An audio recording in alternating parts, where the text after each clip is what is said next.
특별히 여러분, 이 기도응답의 축복에는 참 여러 가지 의미 있는 시간이 있었고, 우리 교회 가운데 기도를 통하여 하나님께서 은혜를 부어주심을 많이 알게 됐습니다. 어제 또 여러 가지 사정으로 참석하지 못하신 분들은 있으면 저한테 말씀하시면 제가 설교 본문이라 제 원문이라도 보내도록 하겠습니다. 여러분, 지금 이번 주에 뉴스를 보니까 그 우크라이나 여객기가 격추가 됐죠. 근데 실수했대요. 그렇죠? 그래서 176명이 전원 사망했습니다. 아시죠? 그리고 또 우리나라는 상주 영천 고속도로 안에 블랙아이스 때문에 32 충돌이 났습니다. 이로 인해 사망자가 77명, 부상이 32명. 이게 왜 그러냐면 관리업체가 매뉴얼대로 하지 않아서 발생이 됐다는 일이라고 합니다. 여러분, 우리가 그를 미리 알고 피할 수 있으면 얼마나 좋겠어요? 우리 인생이 그렇다는 겁니다. 예측할 수가 없고 어떤 위험을 만날지는 알 수가 없어요. 그러니 우리 주님 안에 나와서 우리의 이 세상이 전부가 아니고 살아가는 동안 우리의 죽음에 두려워하지 마시고 죽음 후에 우리 주님 앞에 가는 날을 소망하고 사시기를 바랍니다. 아멘. 복음의 7가지 능력과 축복은 여기 자녀됨의 축복, 죄사함의 축복, 해방됨의 축복, 치유됨의 축복, 의롭다 하심의 축복, 그리고 기도응답의 축복, 오늘 마지막 7번째 뭐예요? 성령 세례의 능력과 축복에 대해서 나누겠습니다. 여러분, 성령은 그리스도의 영이라고 하고 거룩한 영, 정결의 영이라고 합니다. 그러면 성령을 받으면 그 이름 그대로 거룩하고 정결하게 살게 되는 것입니다. 그러지 못했을 때는 우리가 조금 생각해 봐야 되는 부분이 있죠. 그런데 여러분들은 성령을 잘 알고 있는데 오늘 1절 2절을 보니 아볼로가 한번 1절 2절 보세요. 아볼로가 고린도에 있을 때에 바울이 이 지방으로 다녀 에베소에 와서 어떤 제자들을 만나 이르되 너희가 믿을 때에 성령을 받았느냐? 믿을 때 성령을 받았냐고 물어보는 거예요. 이르되 아니라 우리는 성령이 계심도 듣지 못하였노라고 기록되어 있습니다. 여러분, 어떻게 제자들인데도 성령이 계심을 듣지 못하였을까요? 여러분, 성경을 몇 독씩 하셨지만 이런 본문이 있는 줄은 좀 기억을 하세요. 처음 보는 거 아니죠? 네. 다 성령이 있는 걸로 착각을 하고 보는 거예요. 성령을 듣지 못한 분도 있었어요. 사실 이 에베소는 바울에게는 많은 추억이 깃든 곳입니다. 1년 6개월 동안 에베소에 머물면서 참 그는 훌륭하게 목회를 했고 떠날 때는 한국에서 떠날 때는 장로들과 작별 인사를 하면서 울며 작별 인사를 했고 고별 설교를 했던 것을 우리는 기억할 수 있습니다. 그런 바울은 다시 에베소에 돌아오게 되었습니다. 그러나 이 1절에 보니까 바울이 이제 에베소에 돌아오기 전에 윗지방을 다녔어요. 윗지방을 다니는 도중에 에베소에는 누가 있었냐면 아볼로와 그의 제자들이 있었어요. 바울이 다시 돌아왔을 때는 아볼로는 또 고린도에 가 있었고 그의 제자들만 있었던 거예요. 근데 여기서 여러분, 아볼로는 그 학문이 많고 성경이 능하고 하나님 대한 전문적인 지식이 있는 사람이었고 복음도 잘 전한 학자였어요. 그래서 아볼로가 예수님에 대해 잘 가르침으로써 제자들이 많이 늘어났어요. 그런데 놀라운 사실을 하나 발견하는 게 아볼로는 성령에 대해서만은 가르치지 않았다는 사실입니다. 성령에 대해서는 가르치지 않았어요. 그는 요한의 세례에 대해서만 알 뿐 성령 세례에 대해서는 몰라서 가르치지 않았던 겁니다. 그래서 사도행전 18장 한번 보실래요? 18장 24절에서 25절을 보면 아볼로에 대해서 나옵니다. 알렉산드리아에서 난 아볼로라 하는 유대인이 에베소에 이르니 이 사람은 언변이 좋고 성경에 능통한 자라. 그가 일찍이 주의 도를 배워 열심히 예수에 관한 것은 자세히 말하며 가르치나 요한의 세례만 알 따름이라. 성령의 세례를 모르고 요한의 세례만 알 따름이라고 기록하고 있습니다. 여러분, 사람은 누구에게서 배우냐에 따라 학문과 사상과 신앙의 색깔이 결정됩니다. 교회도 마찬가지입니다. 어느 교회 다니에 따라서 신앙의 자세와 믿음의 성향이 달라지기 마련입니다. 특별히 여러분이 이 아볼로라는 사람은 알렉산드리아에 있었다고 그랬잖아요. 근데 알렉산드리아는 고대 세계에 있어서 지식과 문학의 보고입니다. 거기 알렉산드리아 도서관이 있었고 거기에 모든 책의 거리에 다 모였습니다. 뛰어난 자들이 많았고 고문서도 굉장히 많았습니다. 그리고 이 알렉산드리아는 이집트에서 두 번째 큰 도시고요. 그리고 가장 큰 항구 도시였어요. 그래서 사람 왕래가 잦았고 하여튼 새로운 신문물로 받았는데 익숙했던 곳입니다. 그런 데서 그가 배웠어요. 그가 배우고 와서 제자들에게 자기 학문도 가르쳐주고 성경 지식도 가르쳐주고 복음에 대해서 있었지만 성령 세례에 대해서는 전혀 몰랐다는 사실입니다. 그들은 요한의 세례만 알았다고 되어 있죠. 성경에 대해서는 많이 알고 있지만 성령에 관해서는 사실 몰랐다기보다 외면했다고 볼 수 있죠. 구약을 특별히 그때 가르칠 때는 모세 오경을 가르치고 스크립처라고 해서 모세 오경이 있습니다. 거기에도 하나님의 영이 나옵니다. 그럼에도 불구하고 어찌 보면 외면했다라고 우리는 추측할 수가 있습니다. 아예 몰랐다기보다. 그러면 여러분, 우리가 초신자도 있고 그랬기 때문에 성령 세례가 익숙치 않을 거예요. 근데 그러기 위해서는 또 물세례를 알아야 됩니다. 요한의 세례가 물세례거든요. 이거는 회개를 위한 물세례예요. 요한의 물세례. 여러분 보세요. 그래서 바울이 에베소에 도착해서 보니 제자들의 상태가 좋지가 않아요. 영적 상태가. 그래서 물었더니 성령의 계심도 듣지 못한다고 하고 다시 물었더니 뭐라 그래요? 너희가 무슨 세례를 받았냐고 물었더니 요한의 세례라고 응답하는 거죠. 바울이 원했던 것은 무슨 세례겠어요? 성령 세례죠. 요한의 세례. 요한의 세례. 여러분 성령에 대해서 잘 모르는 경우가 의외로 많습니다.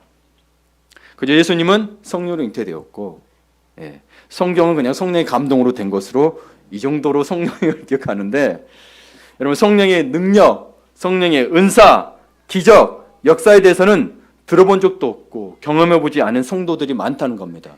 우리 교회는 그러지는 않죠. 우리 교회는 최소한 그러고 있는데 에베소 성도들이 그랬다는 거예요. 이 시대에 여러분 제가 이렇게 자료를 찾아보니 전통적인 교회일수록 특히 오래된 교회일수록 성령에 대해서 잘 모른다고 합니다. 특별히 이 목사들의 마음에는 그런 것도 있어요. 성령을 나는 막 기도하고 성령 역사해 주십시오. 방언도 터주고 예언도 하고 낫게 해주십시오. 안 됐단 말이에요. 그럼 내가 안 된 것 같아요. 그럼 내가 성령인가요? 아니잖아요. 되고 안 되고는 성령의 주권이 성령에 달려있는데 그러다 보니 목사들이 안 한 경우도 많아요. 괜히 내가 잘못한 것 같아요. 저도 여러분의 병든 사람들 기도할 때 보다가 안 낫는 거 보면은 내가 기도가 부족해서 그러나 괜히 마음이 그럴 때가 있어요. 그러나 그런 제 마음보다 저희 어떤 환경보다 성령님이 더 크신 분이신 거죠. 그러니 저는 그분을 외면할 수가 없습니다. 때로는 제가 능력이 없더라도 그분은 외면할 수가 없습니다. 그분은 살아계시고 하나님이시기 때문입니다. 아멘. 예. 그래서 여러분 때로는 그러다 보니까 교회 와서 이게 성령의 가끔 역사들이 나타나요. 여기 오늘 5절에 6절에도 보면은 방언하고 예언을 했다고 되어 있거든요. 이게 오순절 때만이 아니고 이때 바울이 안수함에 돼 있어요. 그래서 기동 같은 데 가면은 안수를 굉장히 많이 강조하는 데가 있습니다. 능력 받아라 그러면서 하는 데가 많이 있어요. 예. 하나님께서 안수를 통해 주시기도 해요. 근데 그것만 치우치면 안 된다는 거예요. 실제로 우리가 교회 와서 갑자기 한 그런 애가 있어요. 이런 예들이 있어요. 목사님하고는 상담을 했어. 근데 어떤 은사 받으신 분하고 같이 기도하니까 막 거기서 뭐가 나오는 거야. 그랬더니 그 다음부터 교회 안 나오는 거예요. 목사님한테 전화 오거나 문자 와가지고 어떻게 그분이 아는지 모르겠어요. 이러시면서 아무리 나는 한 말 안 했다 해도 안 믿는 거예요. 여러분 제가 무슨 말인지 아시죠? 안 믿는 거예요. 그러면 성경에 보면은 이게 그리고 몇 가지 단어만 나오면 사실 그 사람들의 삶을 다 유추할 수가 있잖아요. 왜냐하면 우리 인간의 삶이 제한적이거든요. 큰 틀 안에서는 몇 가지 단어만 나오고 뭐가 나오면 이 사람이 어떤 삶을 있다는 건 유추가 가능해요. 데이터가 쌓여 있으니까. 뭐 상담학이라든지 뭐 심리학이라든지 데이터가 쌓여 있으니까. 심리학을 그래서 통계학이라 그래요. 통계 심리학. 그냥 꿰뚫어 보고 그게 아니고 통계 때문에 그러는 거예요. 역학도 통계학이에요. 그래서 어찌 보면 사람의 인간의 삶이 오래될수록 결국은 그 범위를 못 벗어나게 돼 있습니다. 여러분은 그러지 말기를 바랍니다. 성령은 계시고 하나님의 영임을 성경에서 말하고 있습니다. 목사가 말하지 않으면 모르게 되겠죠. 그렇죠? 예수님을 믿고 구원받은 사람은 그 증표로 물세례를 받았습니다. 우리 모두 물세례를 받았고 또 물세례를 받을 것입니다. 그러나 세례는 물세례만 있는 것이 아니라고 이야기하고 있는 거예요. 매우 중요한 성령 세례도 있다는 거예요. 이게 바울이 안타까웠던 거죠. 성령 세례를 받으라는 거예요. 그래서 예수님 당시에는 요한이 물세례를 주었고 회개하라 천국이 가까웠느니라 라고 선포하고 물세례를 주었습니다. 그게 지금의 저 같은 목사들이 교회에서 목사들이 성부와 성자와 성령의 이름으로 물세례를 주는 게 이게 물세례인 거예요. 왜냐하면 예수님도 그 당시에는 침례예요. 침례. 이렇게 물에 잠기는 게 있고 뿌리는 게 있거든요. 근데 우리 주님은 침례를 받으셨어요. 그분은 하나님이신데 죄가 있어서 그랬냐? 그게 아니고 인간의 몸을 입고 인류 구원의 역사를 시작하시되는 시작으로 본인이 직접 물침례를 받으신 거죠. 그래서 우리도 주님을 따라서 우리도 물침례를 받습니다. 그리고 이 물세례의 의미, 물침례의 의미는 예수 그리스도를 믿는 자들이 그분과 함께 십자가에 못 박혀 죽고 그분과 함께 부활했음을 의미하는 구원의 표입니다. 그래서 여러분의 고백인 거예요. 예, 그 고백을 하신 거고 세례를 받으신 거예요. 예, 그냥 받으신 게 아니에요. 예. 그리고 우리는 회개를 의미하는 세례를 받습니다. 그런데 물세례를 받고 나서 변화되는 사람도 있습니다. 때로는 눈물을 흘리며 기도하는 분도 계시지만 일반적으로는 영적 체험이 잘 일어나지가 않습니다. 그렇죠? 여기에 세례 받으신 분들, 그 세례 받은 날 내가 막 이런 분 계세요 혹시? 은혜입니다. 저 뭐라 하는 게 아니고 은혜입니다. 쉽지가 않다는 거예요. 그래서 성령 세례를 받으라고 이야기하고 있는 거예요. 바울이 그래서 성령 세례를 이야기하고 있는 거예요. 물 세례는 사람이 주지만 성령 세례는 예수님이 직접 주시겠다고 하셨어요. 승천하신 후에 내가 보혜사 성령을 보내시겠다고 약속하셨거든요. 그 성령 세례. 예. 물세례는 물속에 들어가서 이렇게 하는 거지만 뿌리거나 하지만 성령 세례는 성령이 임재하셔서 성령과 불로 세례를 주시는 거예요. 성령 세례, 불세례. 예. 이거에 대한 해석은 조금 이따 말씀을 드리겠습니다. 하여튼 성령과 불로 세례를 주시는 거예요. 그런데 여러분 한 가지 좀 구분해야 될 게 있는 게 성령 세례와 성령 충만은 다르다는 겁니다. 겹치는 게 있고 구별되는 부분이 있어요. 성령 세례는 모든 그리스도인에게 공통으로 임하는 거예요. 예, 이 공통의 경험이 뭐예요? 회심. 내가 어떻게 눈물로 죄를 고백하고 예수를 구세주로 고백해요? 보이지 않는데 그게 내 힘으로 가능해요? 그리고 지금까지 믿고 계시잖아요. 성령이 아니고는 불가능해요. 우리는 우리가 믿었다고 생각할 수 있지만 그게 아닙니다. 회심으로 인한 구원을 경험하고 얻는 것입니다. 그리고 이러한 성령 세례의 능력은 우리를 한 지체 한 몸으로 만듭니다. 고린도서 2장 13절을 보시겠습니다. 자, 같이 읽어볼까요? 시작.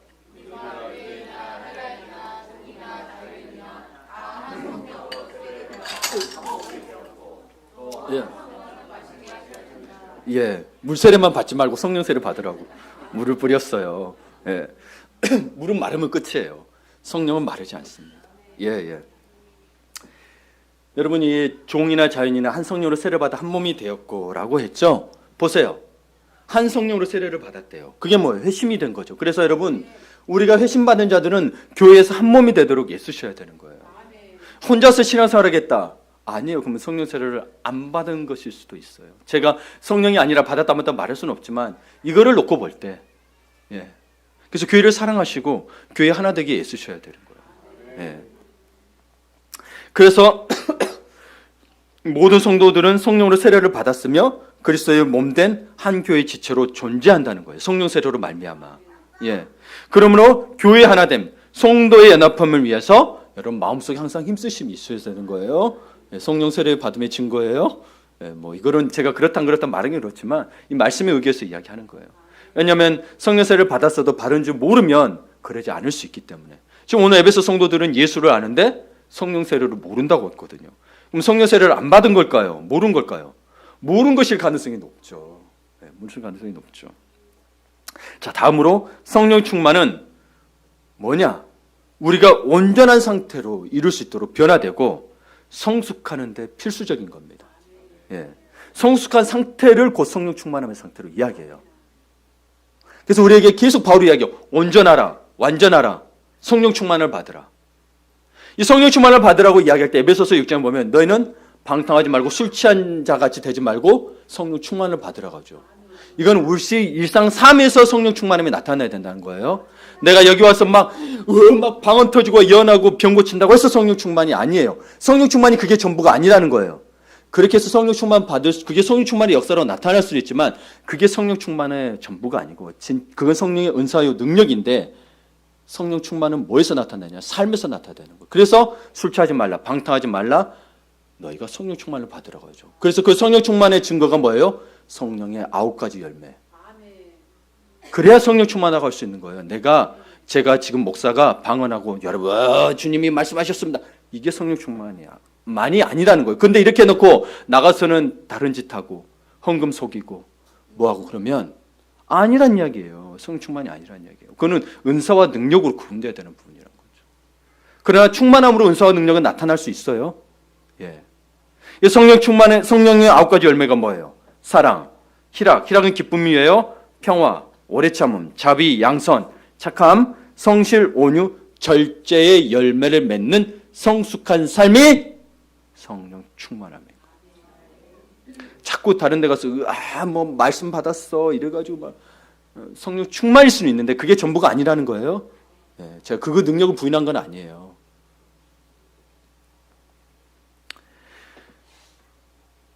그래서 여러분, 성령 충만함은 구원받은 자의 삶을 구현하게 하는 것이에요. 구현하게 하는 것이에요. 말씀을 보고 또 삶을 살아보고 여러 가지 우리 훌륭하신 분들의 신앙의 선배들의 그런 글들을 읽다 보면 성령 충만한 삶에는 지속적으로 네 가지 행동 신호가 나타남을 알 수가 있습니다. 성령 충만은 지속적이에요. 일시적인 거 말고. 때로는 가끔 이렇게 한 번씩 그럴 수도 있는데 제 말은 한 번 일시적으로 했다가 또 계속 이 상태 이런 게 아닌데 이 네 가지 행동 신호가 뭐냐면 말하는 거. 말이 바뀌어요. 세상에서 욕하고 거칠게 하는 거 바뀌셔야 됩니다. 성령 충만 받았다면. 두 번째로는 찬양하는 겁니다. 어렵고 힘들어도 하나님을 찬양해요. 늘 찬양해요. 예수의 이름으로 승리하리라. 찬양하는 거예요. 그리고 감사하는 것. 이 행동이 나타나면 진짜 살아나는 거예요. 뭐든 감사하는 거. 어려워도 감사하고 기뻐도 감사하고 모든 게 주님의 은혜입니다. 그리고 마지막으로 순종하는 것. 그냥 말씀 따라 순종하는 거예요. 그냥 다른 의심도 없고 순결한 마음으로 순종하기 시작합니다. 근데 성령 세례와 성령 충만의 공통점은 있습니다. 기도하고 말씀 보는 건 좋아합니다, 다들. 단지 그를 지켜내냐 못 지켜내냐에 따라서 차이가 나요. 그래서 구원이 있다 없다 그게 아니에요. 성령 충만은 구원이 있다 없다의 문제가 아니에요. 성령 세례는 구원은 받았어요. 그러나 성령 구원받은 이제 삶을 살아내는 성령 충만함이 성령의 도심이 필요하다는 겁니다. 필요하다는 겁니다. 그래서 악을 끌어내고 죄에서 자꾸 벗어날 수 있는 거예요. 그러나 또 기본적으로 성령 충만해서는 성령 세례를 받아야겠죠. 성령이 임하셔야 되죠. 그래서 이 성령 그 세례는 예수를 믿었을 때 오는 거고 회심할 때 그렇다고 했죠. 그러면 예수를 믿는 것 자체가 성령의 역사인 거예요. 벌써 시작된 거예요. 여러분 가운데 성령님이 계신 거예요. 여러분은 모르실지 몰라도 성령님이 이미 안에 계신 거예요. 하나님의 영이. 우리 최근에 오셨던 우리 허길철 사장님이 제가 지난번인가 하나님의 영에 대해서 이야기를 했더니 그런 거예요. 이분은 불교나 막 이런 거 했던 분이거든요. 기독교에서는 영에 대해서 이야기한 줄을 몰랐대요. 내가 깜짝 놀랐네. 그러면 우리가 나가서 그걸 역으로 생각해 볼게요. 우리가 나가서 성령 충만한 삶을 살지 못한다고도 할 수도 있는 거죠.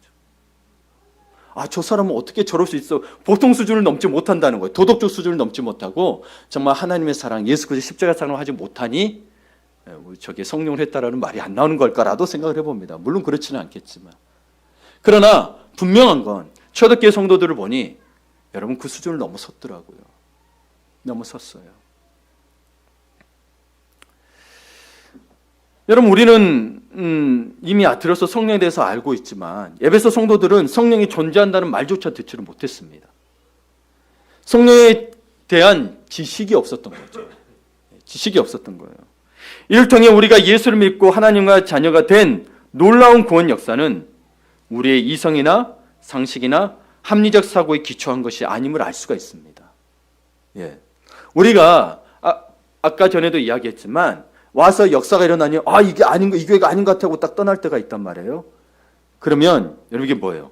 자신의 경험, 이성의 한계에 의해서 하나님을 제한하고 있는 거죠. 그렇죠? 분명히 성경에는 우리의 생각과 우리의 삶을 뛰어넘는 그분이 누구예요? 하나님이시라고 말씀하셨는데 우리가 이해하지 못하면 하나님이 안 돼버리는 거예요. 이해하지 못하니 하나님이신데. 아멘. 이해하지 못하니 하나님이신데. 그래서 우리가 예수님을 믿고 그분을 구주로 영접하고 예배드리고 설교를 듣는 것은 모두 성령의 역사에 의한 거예요. 여러분은 모르실지 몰라도 여러분이 선택한 것 같지만 성령의 역사가 있었다는 거죠. 성령이 계시지 않고 우리 함께 하지 않으면 이런 날이 일어날 수가 없는 거예요. 우리 김용관 님도 오라고 했지만 오셨어요. 사람 말을 들어서 약속을 지키는 신실한 분이시죠. 우리 성령님도 신실한 분이시거든요. 인도하신 줄은 믿습니다. 아멘. 그리고 우리가 계속해서 영적인 일을 찾죠. 그렇죠? 여러분 찾죠? 그래요 안 그래요? 어떤 게 하나님 기뻐하시는 일일까? 어떻게 하면 하나님을 정말 마음에 흡족하게 할까? 이 영적인 일을 찾는 거는 여러분 성령의 역사가 계속 여러분 삶 가운데 작동하고 있다는 거죠. 어떻게 하면 저 사람을 사랑할까? 저 사람 되게 연약하고 부족해 보이는데 멸시당하는 것 같은데, 무시당하는 것 같은데 내가 가서 어떻게 하면 위로해 줄까? 성령께서 역사하고 계신 겁니다.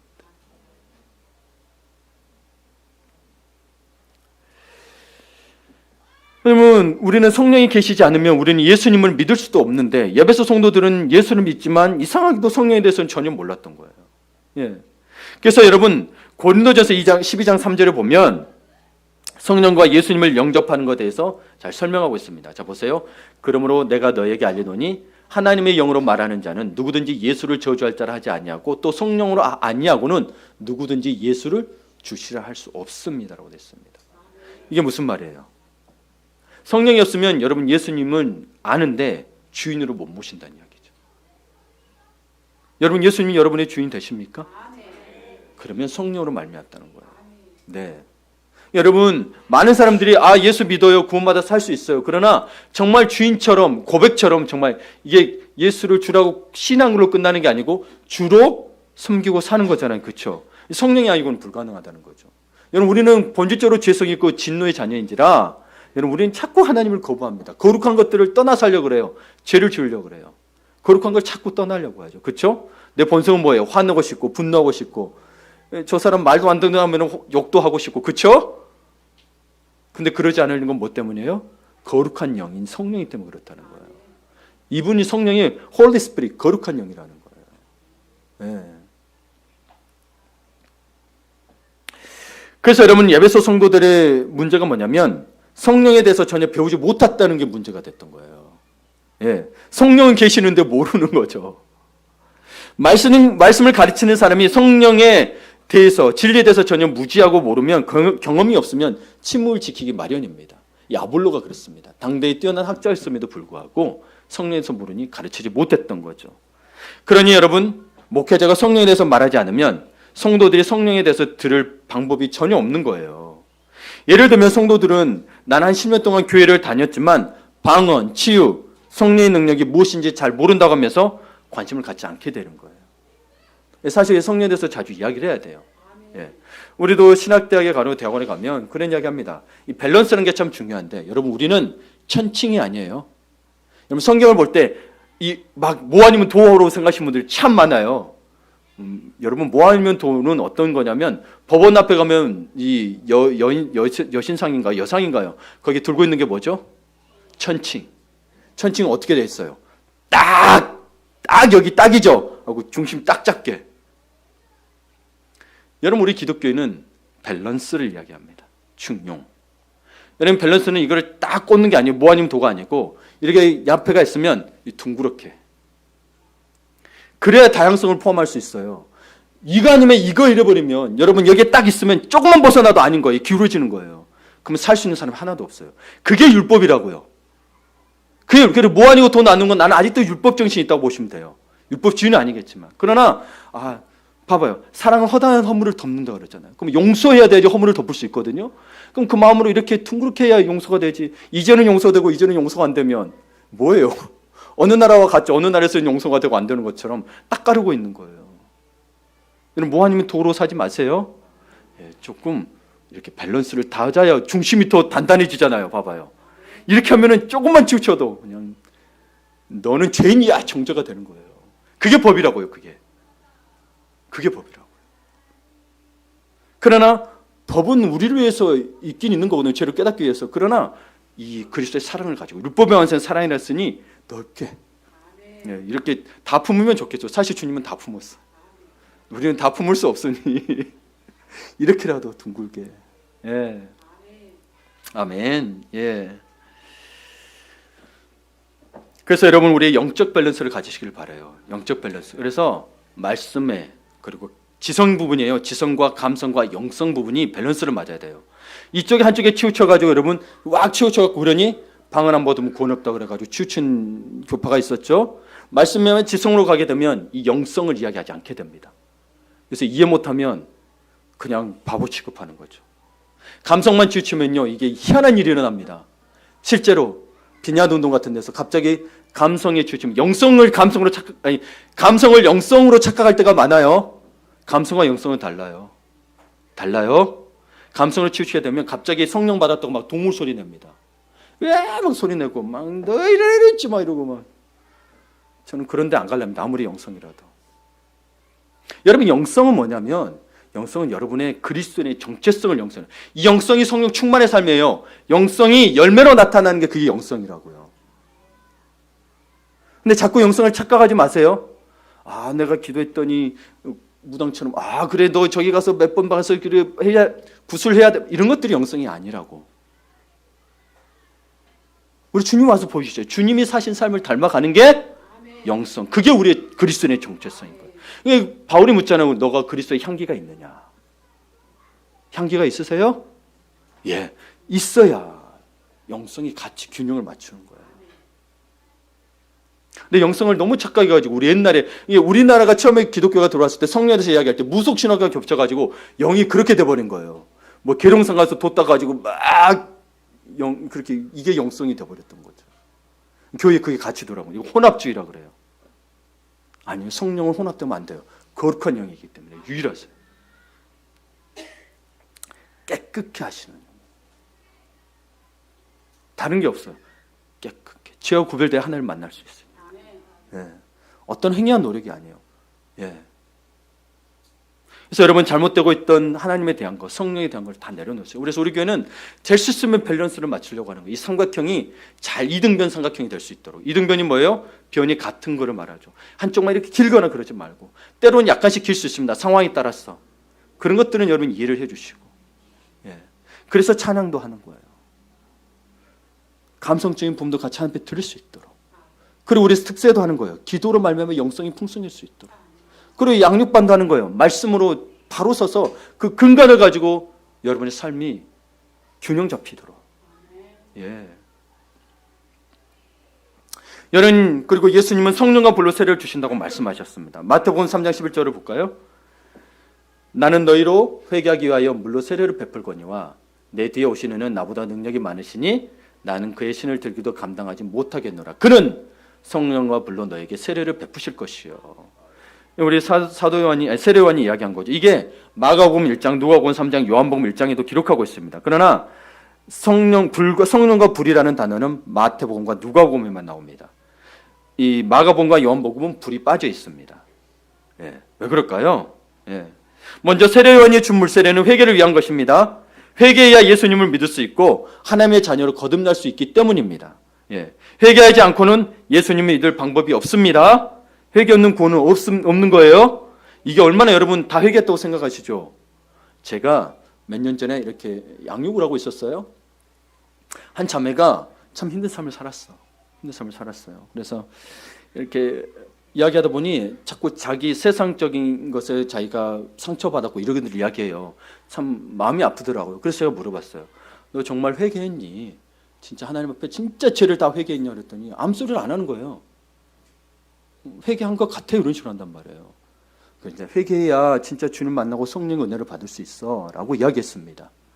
그래서 알았다고 했어요. 그 다음부터 교회를 안 와요? 문자가 와요. 전화가 왔던 것 같아요. 전화가 왔었어요. 아니 목사님 저한테 회개 안 하셨다는 게 말이 돼요? 그런 거예요. 저는 회개하고 구원받은 자녀란 말이에요. 여러분, 많이 회개를 했다면 이런 자세가 나올까요? 아니죠.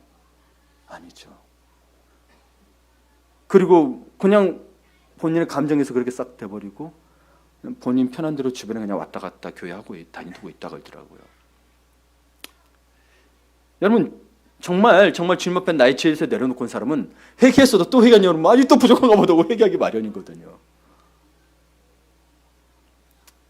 예. 물세례를 받았다면 이제 예수님이 주시는 성령과 불세례를 직접 받아야 하는 아주 중요한 숙제가 남아 있습니다. 여러분, 오랫동안 예수님을 믿어도 성령과 불세례를 경험하지 못했을 수도 있습니다. 이거는 여러분, 이 불세례된 거는 좀 제가 신학적 해석이 필요해요. 여러분에게 좀 잘 들으셔야 돼요. 이게 좀 어려운 부분이 있어요. 아직도 두 갈래로 나눠져 있는 이 해석입니다. 이 첫 번째는 불세례에 대해서는 이제 성령 세례와 같이 해서 되거든요. 이 불세례에 대해서 심판의 불이라고 해석하시는 분들이 계십니다. 그러니까 불이 태우는 기능이 있잖아요. 나의 죄를 다 태울 거야. 그래서 심판의 세례를 다 예수님이 십자가와 부활해서 심판의 세례를 다 받으셨다는 거죠. 그래서 여러분 아까 이야기했던 것처럼 마가복음과 요한복음은 그래서 불이 빠져 있다라고 이야기하는 분들이 계세요. 실제로 오늘 본 우리 사도행전 19장에도 불이 빠져 있습니다. 바울서신에 불이 잘 안 나옵니다. 타당하죠, 해석이. 불이 빠지고 성령 세례만을 이야기하고 있다라고 하는 거죠. 만약에 여러분 같이 여기에서 성령 세례와 불 세례를 같이 하게 되면 여러분 안 되는 게 뭐냐면 성령 세례는 회심을 하고 구원받는 거거든요. 근데 불은 태워버려 가지고 심판해 버리는 거예요. 이게 달라요. 그래서 빠졌다라고 이야기하고, 두 번째 해석이 있습니다. 마태복음이나 누가복음 해석이 있어서 저도 두 번째를 좀 따르는 편이긴 한데, 이 불은, 여기 불은 죄를 태우는 기능이 아니라 찬물을 뜨겁게 하는 기능을 가지는 불이라는 거죠. 그러니까 식어있는 마음을 열정을 준다는 이야기인 거예요. 그래서 그러다 보니 성령 세례, 불 세례가 같다는 거죠. 구원을 받고 그 마음에 뜨거움을 줄 수 있는 성령 세례와 불 세례가 같다라고 해석을 하는 겁니다. 그러니 여러분 나중에 그냥 성령 세례만 이야기하면 되죠. 불 세례 넣을 필요가 없다는 거죠. 두 개 다 타당하죠, 그렇죠, 해석이. 그러나 저는 두 번째를 더 타당해 봅니다. 왜냐하면 첫 번째 불 세례는 심판이 됐다면 이 성령 세례와 다르거든요. 근데 같이 놓고 썼단 말이에요. 그렇죠? 여러분이 잘 생각해 보세요. 잘 생각해 보세요. 그래서 이 찬물을 뜨겁게 하는 기능은 뭐냐면 불같이 강력함으로 사람들에게, 권능이 없는 사람에게 권능을 넣어주고, 그리고 차가운 사람에게 뜨거움을 넣어준 것을 이 불세례라고 표현을 합니다. 저는 제가 혹은 경험했거나 제가 성경적으로 볼 때는 두 번째를 더 저는 선호합니다. 틀린 게 아니에요. 둘 다 틀린 게 아니에요. 불에는 그 기능이 있어요. 성령의 불에는 죄를 태우는 것도 있고 뜨겁게 하는 것도 있어요. 그래서 제가 그러는 거나 여기는 어떤 의미로 쓰였냐는 것을 두 개를 좀 구분을 지어야 신학적 오류가 없기 때문에 그렇습니다. 예.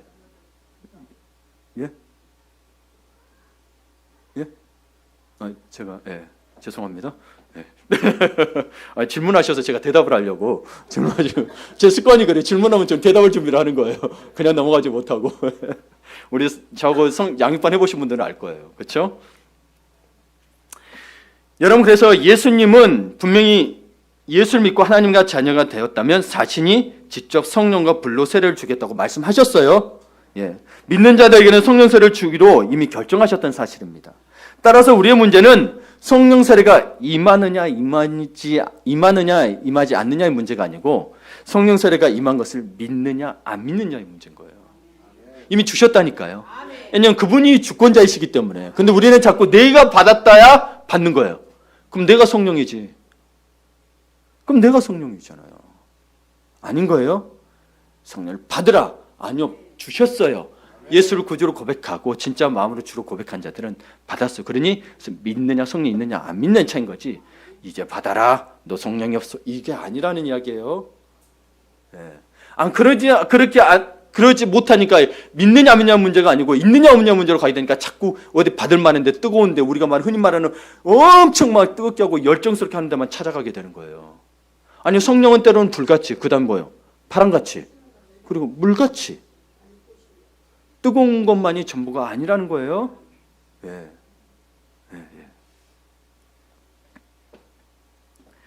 그래서 여러분, 우리는 하나님의 자녀가 되었습니다. 죄사함을 받았습니다. 아무리 치료하기 어려운 병이 있다 할지라도 예수님이 십자가의 상처를 받으심으로 우리는 나음을 얻었습니다. 우리는 의롭다하심을 받았습니다. 우리는 기도 응답을 받았습니다. 그렇게 우리는 이미 응답되었음을 믿고 감사드리라는 거예요. 이때 필요한 것이 믿음이라는 거죠. 미래에 있을 일을 현재로 끌어올림은 믿음인 거예요. 믿음의 힘으로 미래를 취해야 하는 거예요. 보세요. 생각해 보세요. 미래는 누구도 가본 사람이 없습니다. 그렇죠? 네, 믿음이라는 건 여러분 지금 이론이고 보고 믿는 걸 믿음이에요? 아니 그때 믿었다. 그러나 어쨌건 그전에 믿었으니 믿었다란 말이 나오는 거죠. 그리고 여러분 긍정적인 사고, 낙관적인 사고를 이야기하는데 그래서 우리가 그걸 가져야 된다. 여러분 믿음이 긍정적인 사고예요. 그리스도인은 당연히 긍정적인 사고, 낙관적인 사고를 가지고 있어요. 근데 그게 없다고 자꾸 긍정성이 따로 믿음 따로 돼버리면 안 된다고. 믿음 자체 바로 미래에 이루어질 것들에 대해서 이미 긍정적이거든요. 근데 긍정적인 사고, 조엘 오스틴이 긍정적 사고 가지라는 거예요. 아니요, 믿음 자체 이미 긍정적 사고가 있어요. 제발 좀 분별을 하셔서 우리가 신앙을 바르게 살아갑시다.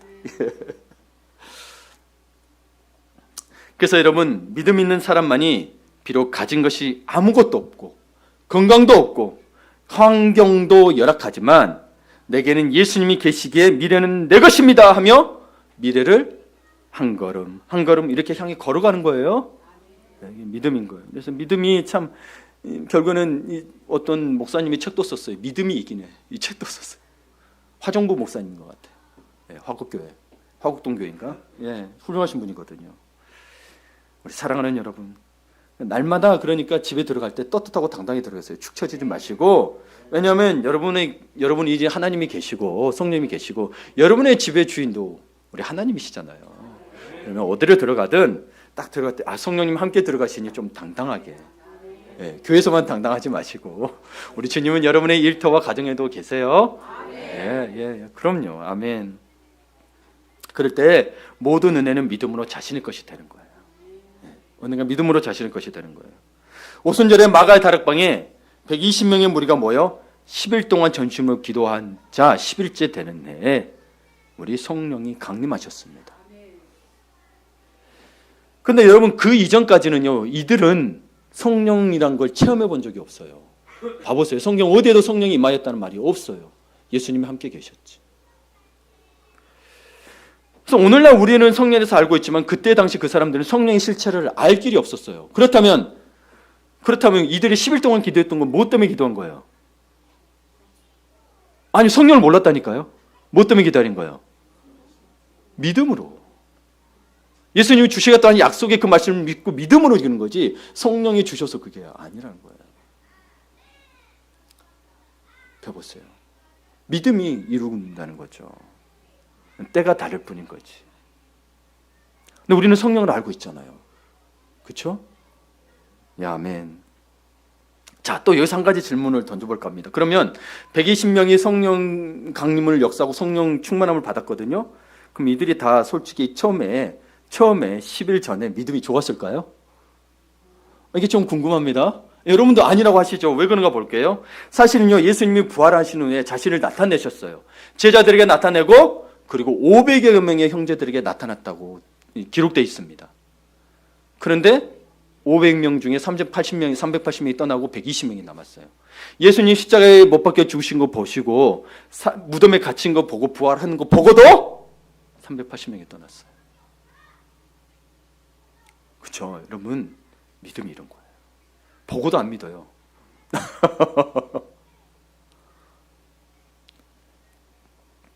여러분, 이 120명 중에는 준비된 사람과 준비되지 않은 사람이 두루 섞여 있었을 것입니다.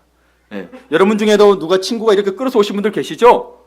야, 그때도 그랬을 거 아니에요. 야, 지금 로마 우리 식민지 시대잖아요. 로마 치하에 있다 보니 우리 힘들지 않냐? 우리 그냥 저기 가서 또 그래도 예수라는 사람 믿고 기도하는 데 있다. 한번 같이 가보자. 끌려간 사람도 있을 거예요.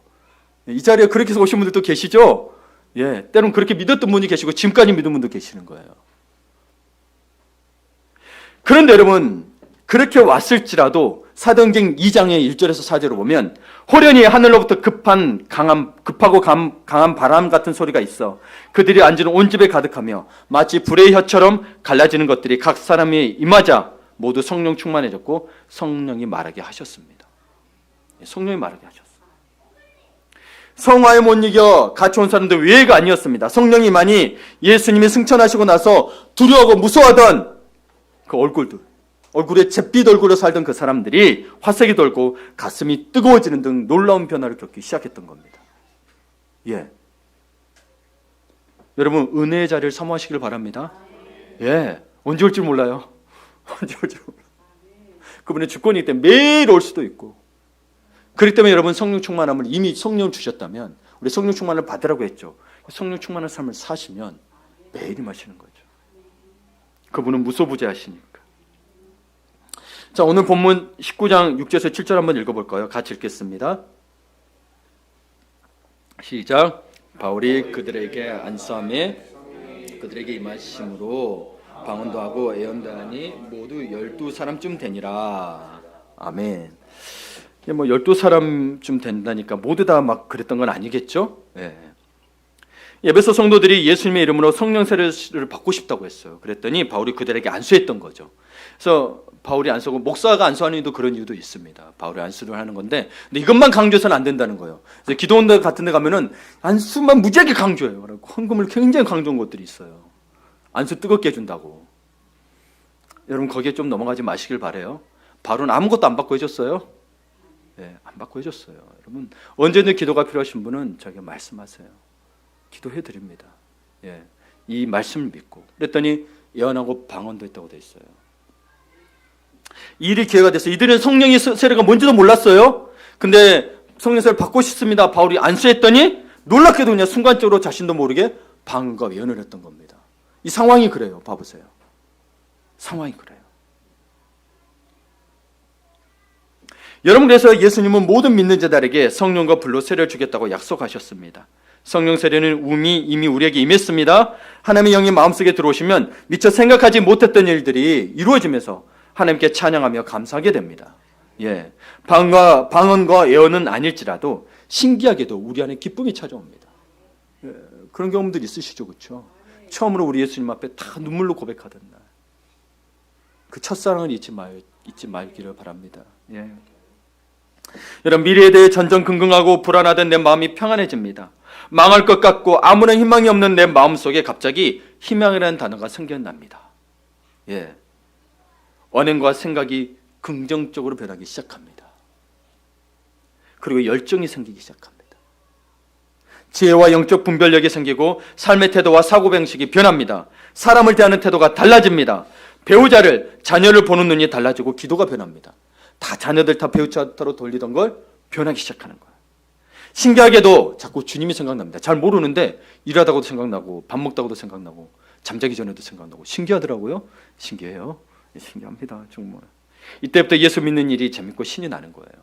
그래서 삶에 30배, 60배, 100배의 말씀의 열매들이 맺히기 시작합니다. 나는 한 일이 별로 없는데 하나님이 친히 일하신 거죠. 하나님이 친히 일하신 거예요. 이런 복된 성령의 능력과 축복이 우리 가정과 사업과 믿음에 일어나기를 간절히 바랍니다. 아멘.